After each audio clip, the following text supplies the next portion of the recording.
The other day I was feeling really creative, so I posted this photo up on Instagram of my Apple Watch in what looks like a studio setup, and my friend Ronan was really confused as to how I got that result. So I asked him in the comments, I said, hey, do you want to see a behind the scenes video? He said yes, so Ronan, here it is, buddy.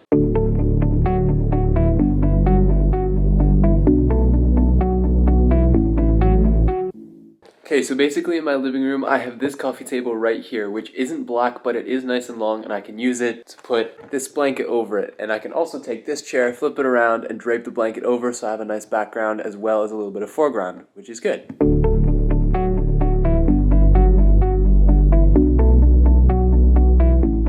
So when I took this photo yesterday, I noticed that the second hand was getting blurred because I was using a long shutter speed. Today, what I did is I just took a screenshot of it by pushing both side buttons down, going into the Photos app on the Apple Watch, and then using them as static images, which means I can use whatever I'd like and I don't have to worry about anything because it's going to stay consistent. Now that you have everything set up, all you need to do is you need to zoom in until you can no longer see the rest of the background right here and right here. So I'm using a 16 to 50 kit lens, which means all I have to do is zoom in to about 33 millimeters and then you're all good.